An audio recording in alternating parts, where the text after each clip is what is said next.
नमस्कार दोस्तों, कास क्लासेज में मैं चंद्रहास एक बार फिर से आप सभी का स्वागत करता हूं।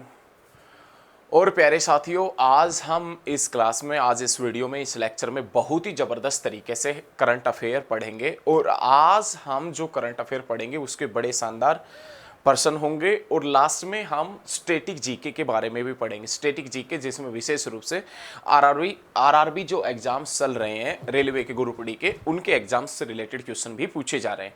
तो आप वीडियो पर अंत तक बने रहना। मैं पहले करंट अफेयर करवाऊंगा, उसके बाद में स्टैटिक जीके करवाऊंगा। स्टैटिक जीके का वो पोर्शन करेंगे जो एग्जाम्स के अंदर आ रहा है। ठीक है दोस्तों, तो वीडियो पर अंत तक बने रहना। आज का पहला क्वेश्चन है कि हाल ही में किस कंपनी को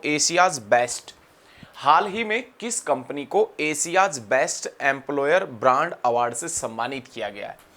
भाई, हाल ही के अंदर किस कंपनी को हाल ही में किस कंपनी को दोस्तों एशियाज बेस्ट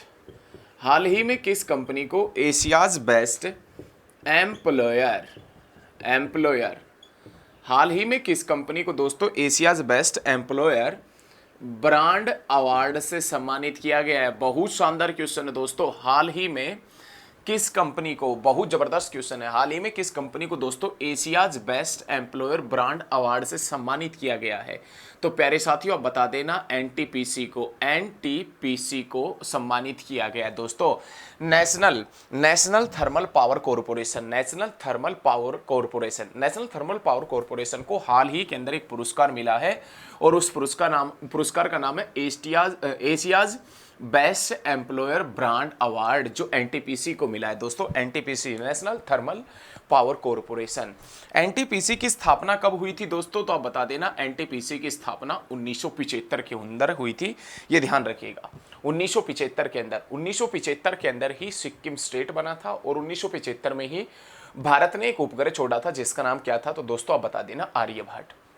1975 में ही एक कंपनी बनी थी जिसका नाम नेशनल थर्मल पावर कॉरपोरेशन था, एनटीपीसी था। और उसको Asia's best employer brand award से नवाजा गया है। नेक्स्ट क्वेश्चन, बीआरओ ने किस राज्य में स्टील स्लैंग रोड का निर्माण, BRO border road organisation, BRO हाल ही में ये बॉर्डर रोड जो ऑर्गेनाइजेशन है, ये बॉर्डर रोड ऑर्गेनाइजेशन किस राज्य में, हाल ही में बॉर्डर रोड ऑर्गेनाइजेशन किस राज्य में स्टील स्लैंग रोड का निर्माण करेगा? बहुत जबरदस्त क्वेश्चन है साथियों, बहुत शानदार।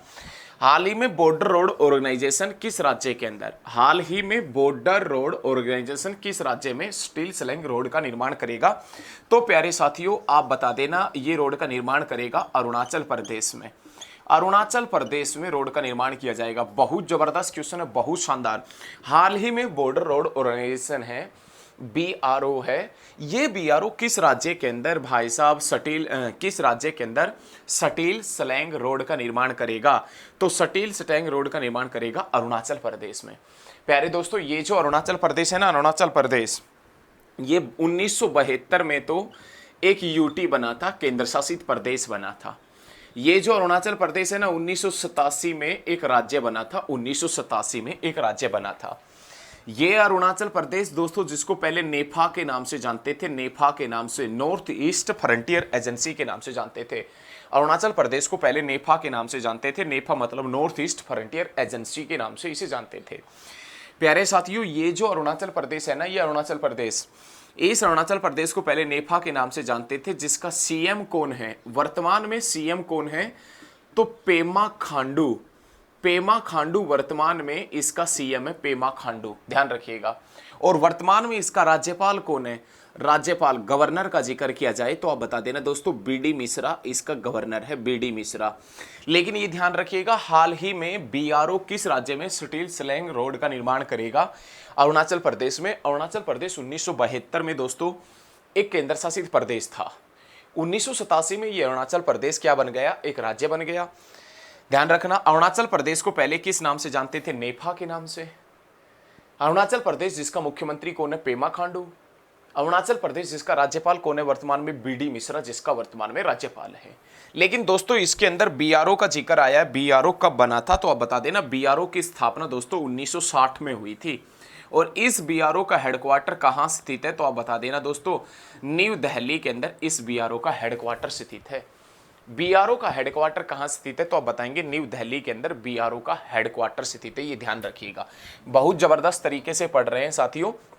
और यदि मेरे द्वारा दी गई जानकारी आपको अच्छी लग रही है ना, तो इस वीडियो को आप ज़्यादा से ज़्यादा स्टडी ग्रुप में भी शेयर करते चलिएगा, ज़्यादा से ज़्यादा स्टडी ग्रुप में आप शेयर करते चलिएगा, ये आपसे रिक्वेस्ट है, ठीक है। तो ये चीज़ें ध्यान रखिएगा। नेक्स्ट क्वेश्चन, नेक्स्ट पर्सन है अपने पास में, हाल ही में एक्वा बाजार, हाल ही में मत्स्य पालन हेतु या मत्स्य ऑनलाइन मत्स्य बाजार से रिलेटेड एक्वा बाजार, हाल ही के अंदर एक्वा बाजार का शुभारंभ किसने किया? हाल ही के अंदर जो एक्वा बाजार है, एक्वा बाजार, एक्वा बाजार, हाल ही के अंदर दोस्तों एक्वा बाजार का जो उद्घाटन किया है वो किसने किया है तो आप बता देना। सॉरी भैया, एक्वा बाजार का उद्घाटन पुरुषोत्तम रूपाला ने किया है, पुरुषोत्तम रूपाला। ये जो पुरुषोत्तम रूपाला है ना दोस्तों, पुरुषोत्तम रूपाला, हाल ही के अंदर एक्वा बाजार का उद्घाटन किसने किया? एक्वा बाजार मतलब किससे रिलेटेड है तो आप बता देना, जल कृषि से रिलेटेड है। और जल कृषि मतलब विशेष रूप से किससे रिलेटेड है? मछली जो किसान, मछली पकड़ने वाले जो किसान है उनसे रिलेटेड है, ध्यान रखिएगा, मछुआरों से रिलेटेड है। तो हाल ही के अंदर एक्वा बाजार का उद्घाटन किसने किया है? पुरुषोत्तम रूपाला ने। और ये वर्तमान में भारत सरकार के अंदर, भारत सरकार में पशुपालन व डेयरी मंत्री है। ये वर्तमान में भारत सरकार में पशुपालन व डेयरी मंत्री है पुरुषोत्तम रूपाला, जिसने हाल ही के अंदर एक्वा बाजार की शुरुआत की है जो जल कृषि से संबंधित है। नेक्स्ट क्वेश्चन, हाल ही में किस एयरपोर्ट का नाम शहीद भगत सिंह के नाम पर रखने की घोषणा की गई है? हाल ही के अंदर दोस्तों किस इंटरनेशनल एयरपोर्ट का नाम शहीद भगत सिंह के नाम पर, शहीद भगत सिंह के नाम पर, शहीद भगत सिंह के नाम पर करने की घोषणा की है? तो आप बताएंगे दोस्तों, चंडीगढ़ एयरपोर्ट का नाम, चंडीगढ़। बहुत शानदार क्वेश्चन है, बहुत जबरदस्त क्वेश्चन है कि हाल ही में किस एयरपोर्ट का नाम शहीद भगत सिंह के नाम पर, शहीद भगत सिंह के नाम पर करने की घोषणा की है? तो दोस्तों आप बता देना, चंडीगढ़ जो एयरपोर्ट है ना, चंडीगढ़ एयरपोर्ट, उसका नाम शहीद भगत सिंह के नाम पर रखा जाएगा। लेकिन ये चंडीगढ़ जो विवाद का विषय रहा है हमेशा, किस किस के बीच में? हरियाणा और पंजाब के बीच में। लेकिन प्यारे साथियों, जिक्र हरियाणा का आया है तो हरियाणा का चीफ मिनिस्टर कौन है? मनोहर लाल खट्टर इसका चीफ मिनिस्टर है हरियाणा का, ध्यान रखिएगा। हरियाणा का राज्यपाल कौन है, गवर्नर कौन है? तो आप बता देना, बंडारू दत्तात्रेय, बंडारू दत्तात्रेय ये वर्तमान में भाई साहब हरियाणा का गवर्नर है, राज्यपाल है। लेकिन जिक्र दोस्तों पंजाब का आया है, पंजाब, तो पंजाब का मुख्यमंत्री कौन है दोस्तों? आप बता देना, भगवंत मान, भगवंत मान पंजाब का मुख्यमंत्री है। दोस्तों पंजाब का जिक्र आया तो पंजाब का राज्यपाल कौन है? तो पंजाब के यदि राज्यपाल का जिक्र किया जाए तो पंजाब का राज्यपाल कौन है दोस्तों? तो आप बता देना, वीपी सिंह बदनौर, वीपी सिंह बदनौर ये पंजाब का राज्यपाल है। बहुत जबरदस्त भाई साहब। हरियाणा और पंजाब के बीच में, हरियाणा और पंजाब के बीच एक शहर पड़ता है चंडीगढ़, और उस चंडीगढ़ के अंदर जो इंटरनेशनल एयरपोर्ट था ना, इंटरनेशनल एयरपोर्ट, उस इंटरनेशनल एयरपोर्ट का नाम किसके नाम पर करने की घोषणा की गई है? तो आप बता देना, शहीद भगत सिंह के नाम पर। ये भगत सिंह जिसका जन्म 1907 में हुआ था, इस भगत सिंह को फांसी 1931 के अंदर हुई थी, 1931 में, ध्यान रखिएगा। और उस समय भारत का गवर्नर जनरल दोस्तों कौन हुआ करता था? लॉर्ड इरविन हुआ करता था। लेकिन ये एयरपोर्ट चंडीगढ़ में पड़ता है, और चंडीगढ़ जो पंडित जवाहरलाल नेहरू के सपनों का शहर है, चंडीगढ़ जो पंडित जवाहरलाल नेहरू के सपनों का शहर है, ये चीज़ें ध्यान रखिएगा। तो प्यारे साथियों, वीडियो को आप साथ के साथ में दोस्तों शेयर भी करते रहें, वीडियो को शेयर करते रहे। समझ में आ रहा होगा बहुत बेहतरीन तरीके से। अब मेरी इतनी औकात तो नहीं है कि मैं आपको स्मार्ट बोर्ड पे पढ़ा दूं, लेकिन कोई बात नहीं है, लेकिन बहुत अच्छा पढ़ रहे हैं हम। हाल ही में किस आदिवासी उपन्यासकार का निधन हुआ है? हाल ही में किस आदिवासी, हाल ही के अंदर दोस्तों किस आदिवासी, हाल ही में दोस्तों किस आदिवासी उपन्यासकार का निधन हुआ है? हाल ही में दोस्तों किस आदिवासी उपन्यासकार का निधन हुआ है? तो आप बता देना किसका निधन हुआ है? तो आप बताएंगे आदिवासी उपन्यासकार जिसका नाम है नारायण, इसका निधन हुआ है। और ये नारायण जो कहां से हुआ करते थे भाई? केरल से हुआ करते थे। और केरल राज्य कब बना था दोस्तों? तो आप बता देना 1961 के अंदर बना था। हाल ही में किस आदिवासी उपन्यासकार का निधन हुआ है? नारायण का निधन हुआ है। और नारायण कहाँ से थे? केरल से। केरल कब बना है? केरल राज्य कब बना है?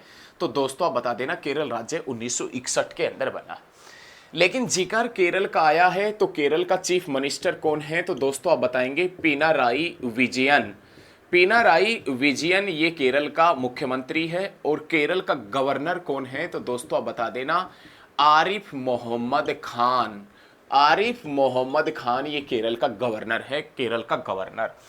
हाल ही में किस आदिवासी उपन्यासकार का निधन हुआ है? तो आप बताएंगे नारायण का। और ये कहां से थे? तो केरल से। केरल कब बना था दोस्तों? 1961 में। केरल की राजधानी तिरुवनंतपुरम है। केरल जिसका मुख्यमंत्री कौन है? पिनाराई विजयन केरल का मुख्यमंत्री है। और राज्यपाल कौन है? तो दोस्तों आप बताएंगे आरिफ मोहम्मद खान, ये केरल का राज्यपाल है। ध्यान रखिएगा। किस राज्य सरकार ने ग्रामीण आजीविका पार्क स्थापित करने की घोषणा की है? बहुत शानदार क्वेश्चन है। किस राज्य सरकार ने हाल ही के अंदर किस राज्य सरकार ने हाल ही में ग्रामीण आजीविका पार्क खोलने की घोषणा की है? किस राज्य सरकार ने दोस्तों हाल ही के अंदर ग्रामीण जो आजीविका पार्क है ना, वो खोलने की घोषणा की है? तो आप बताएंगे छत्तीसगढ़ सरकार ने। छत्तीसगढ़ की सरकार ने। प्यारे साथियों, छत्तीसगढ़ का जिक्र करें तो ये छत्तीसगढ़ 2000 में बना है, 2000 में। और ये छत्तीसगढ़ दोस्तों किससे अलग होके बना है? तो आप बताएंगे मध्य प्रदेश से अलग होके बना है छत्तीसगढ़। लेकिन ग्रामीण आजीविका पार्क का मुख्य उद्देश्य क्या है? एक्चुअल में छत्तीसगढ़ सरकार ये ग्रामीण आजीविका पार्क क्यों खोलना चाहती है? इसके पीछे का कारण क्या है? तो याद रखिएगा, छत्तीसगढ़ सरकार इनको इसलिए खोलना चाहती है ताकि ग्रामीण जो अर्थव्यवस्था है, जो हाल ही के अंदर बहुत डाउन पड़ी है छत्तीसगढ़ की, उस ग्रामीण अर्थव्यवस्था को सुधारने के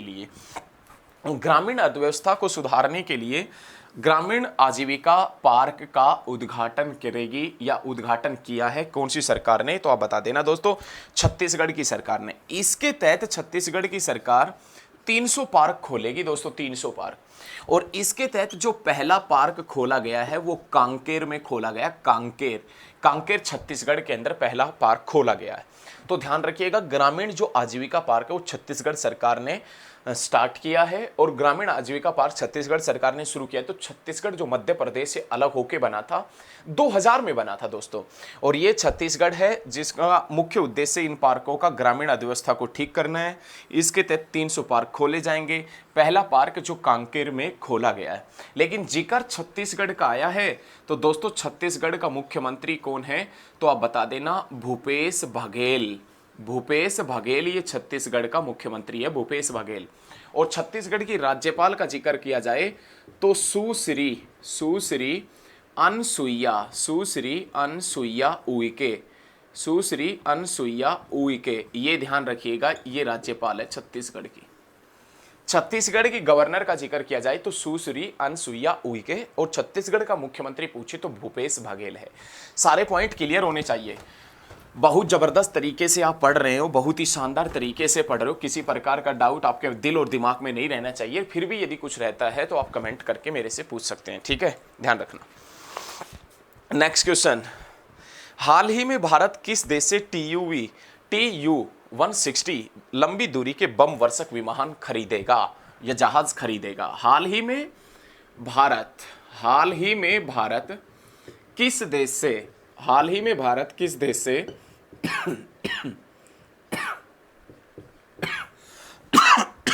सॉरी भैया, हाल ही में भारत किस देश से TU-160 बम वर्षक जहाज खरीदेगा? TU-160 बम वर्षक जहाज खरीदेगा। तो दोस्तों आप बता देना, रूस से खरीदेगा, रूस से। ये जो बम वर्षक जहाज है ना दोस्तों, ये पहली बार लॉन्च किए गए थे 1981 में। ये जो TU-160 बम वर्षक जहाज है, ये अपने साथ में 1,10,000 किलो वजन लेके अपने साथ में चल सकते हैं। और इनकी जो स्पीड है ना, स्पीड क्या है तो आप बता देना दोस्तों, 2220 किलोमीटर प्रति घंटे की स्पीड से ये उड़ सकते हैं। तो हाल ही में जो भारत है ना, भारत किस देश से TU-160 बम वर्षक जहाज खरीदेगा? तो आप बता देना, रूस से खरीदेगा। और ये TU-160 जो जहाज है पहली बार रूस ने लॉन्च किया था 1981 में। और ध्यान रखिएगा बहुत शानदार पर्सन है। इनकी चाल क्या है तो आप बताएंगे। इनकी स्पीड है 2220 किलोमीटर प्रति हावर की स्पीड से 1,10,000 किलो ये वजन अपने साथ में लेके चल सकते हैं। हाल ही में किस देश ने पोलियो रोधी टीकाकरण अभियान की शुरुआत की है? हाल ही में किस देश ने पोलियो रोधी टीकाकरण अभियान की शुरुआत की है? हाल ही में किस देश ने पोलियो रोधी टीकाकरण अभियान की शुरुआत की है? तो कौन सा देश है जिसने दोस्तों पोलियो रोधी टीकाकरण अभियान की शुरुआत की है? तो आप बताएंगे पाकिस्तान ने। हाल ही में किस देश ने पोलियो रोधी टीकाकरण अभियान की शुरुआत की है? तो आप बताएंगे दोस्तों पाकिस्तान ने पोलियो जो रोधी टीकाकरण अभियान है इसकी शुरुआत की। पाकिस्तान जिसकी राजधानी क्या है? इस्लामाबाद। पहले कौन सी थी? कराची। कब से पहले थी? तो 1959 से पहले राजधानी क्या हुआ करती थी? तो आप बता देना दोस्तों कराची हुआ करती थी। बहुत शानदार पढ़ रहे हो, बहुत जबरदस्त तरीके से हम पढ़ रहे हैं। वीडियो को साथ के साथ में शेयर करते रहिए और आपका मन करे तो करो, नहीं मत करो, ठीक है। आपके शेयर करने से मैं कोई बहुत ज़्यादा अमीर कोई बन जाऊंगा, मत करो, कोई दिक्कत नहीं है, आप बस देखो। नेक्स्ट पॉइंट है, भारत में शुद्ध सोने के सिक्के किन शासकों ने जारी किए थे? भारत में शुद्ध सोने के सिक्के किन शासकों ने जारी किए थे? भारत में शुद्ध सोने के सिक्के किन शासकों ने जारी किए थे? तो आप बता देना भाई साहब किन शासकों ने जारी किए थे? तो आप बताएंगे कुषाण वंश के शासकों ने। देखो आपसे यदि क्वेश्चन पूछे ना कि सोने की मुद्राएं भारत में पहली बार किसने चलाई थी? भारत में पहली बार जो सोने की मुद्राएं चलाई थी ना, वो तो किसने चलाई थी? यूनानी अथवा रोमवासियों ने। लेकिन भारत में भाई साहब शुद्ध सोने के सिक्के पहली बार किन शासकों ने चलाए थे? तो कुषाण वंश के शासकों ने शुद्ध सोने के सिक्के चलाए थे। ये स्टैटिक जीके पढ़ रहे हैं हम। रोम शहर कौन सी नदी के ऊपर है? रोम जो शहर पड़ता है, रोम शहर दोस्तों कौन सी नदी के ऊपर है? तो आप बताएंगे टाइबर नदी के ऊपर। रोम शहर कौन सी नदी के ऊपर पड़ता है? तो आप बताएंगे एक नदी है जिसका नाम है टाइबर। उस टाइबर नदी के किनारे रोम शहर पड़ता है। अरे एक उड़ीसा का एक स्थान पड़ता पुरी, और उस पुरी के अंदर एक मंदिर पड़ता है दोस्तों जिसका नाम क्या है? तो आप बताएंगे जगन्नाथ मंदिर। और ये पुरी स्थित जो जगन्नाथ मंदिर है ये कौन से वंश के शासकों ने बनवाया था? ये पुरी के अंदर जो जगन्नाथ मंदिर है ये कौन से वंश के शासकों ने बनवाया था? तो दोस्तों आप बता देना गंग वंश के शासकों ने बनवाया था। अरे पुरी स्थित जगन्नाथ मंदिर कौन से वंश के शासकों ने बनवाया था दोस्तों? तो आप बता देना गंग वंश के शासकों ने बनवाया था। नेक्स्ट क्वेश्चन, गुड अर्थ पुस्तक के लेखक कौन हैं? गुड अर्थ पुस्तक के लेखक कौन हैं? तो दोस्तों आप बता देना परल एस बक ये गुड अर्थ पुस्तक के लेखक है, गुड अर्थ पुस्तक के। नेक्स्ट क्वेश्चन, आयात और निर्यात बैंक, एक बार देखिए क्वेश्चन क्या है। आयात निर्यात बैंक जिसे हम किस नाम से भी जानते हैं? तो आप बताएंगे दोस्तों एग्जिम बैंक के नाम से भी जानते हैं। आयात निर्यात बैंक मतलब एग्जिम बैंक की स्थापना कब हुई थी? तो आप बताएंगे 1982 के अंदर हुई थी, 1982 में। बहुत जबरदस्त तरीके से पढ़ रहे हो। आयात और निर्यात जो बैंक है उसकी स्थापना कब हुई थी? उसका नाम है 1982। उसके बाद में नाम आता अपने पास में पृथ्वी का ध्रुवीय व्यास कितना है? पोलर जो डायमीटर है पृथ्वी का ध्रुवीय व्यास कितना है? 12,714 किलोमीटर। 12,714 किलोमीटर पृथ्वी का ध्रुवीय व्यास है। और पृथ्वी का विषुवतीय व्यास कितना है? तो आप बता देना 12,756। 12,756 तो पृथ्वी का विषुवतीय व्यास है। इक्वेटर जो डायमीटर है वो है, और पृथ्वी का ध्रुवीय व्यास पोलर जो डायमीटर यदि देखा जाए तो वो कितना है? तो 12,714 है। ठीक है, तो आज के लिए इतना ही, कल मिलेंगे, धन्यवाद।